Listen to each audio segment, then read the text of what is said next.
possessed, a job that would etch his name into criminal legend. Years before the Winnipeg ATM heist, on a backpacking trip through Central Europe, he found it, the CC Star.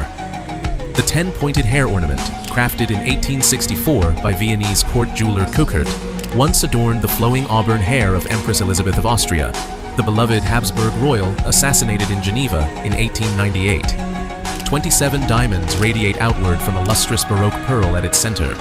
The star had become a symbol of imperial romance and tragedy, displayed under glass in Vienna's Schönbrunn Palace, a 1,441-room fortress protected by motion sensors, pressure plates, infrared beams, and roving armed guards. Exactly the kind of challenge Gerald couldn't resist. Posing as a wealthy Canadian tourist interested in Habsburg history, Gerald booked a private tour of the palace's treasure room. While the guide recited facts about Maria Theresa and Franz Joseph, Gerald memorized camera positions, noted the sweep patterns of motion sensors, and identified a window in a side gallery with an old-fashioned latch, no electronic sensor, just a simple brass hook. When the tour group moved on, Gerald lingered, pretended to admire a tapestry, and discreetly flipped the latch open. On his way out, he stopped at the gift shop and purchased a $20 replica of the CC Star, complete with plastic diamonds and a faux pearl. Preparations complete.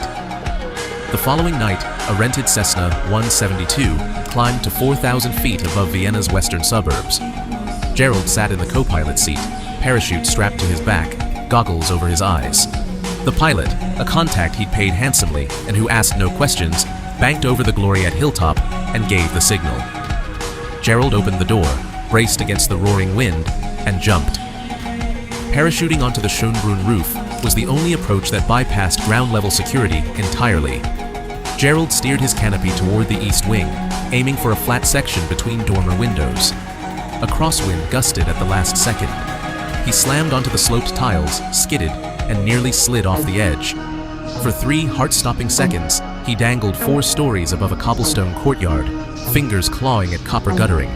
He hauled himself back onto the shingles, gasping, adrenaline screaming through his veins. He bundled his chute, stashed it behind a chimney stack, and crept along the roofline to the window he'd unlatched the day before. It opened at his touch. He lowered himself inside.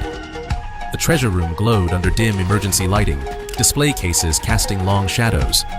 On a velvet pedestal beneath a glass dome sat the CC Star, 10 diamond points fanning around its Baroque pearl, catching even the faint light. Gerald approached the case, careful to avoid a pressure-sensitive floor tile he'd noted during the tour.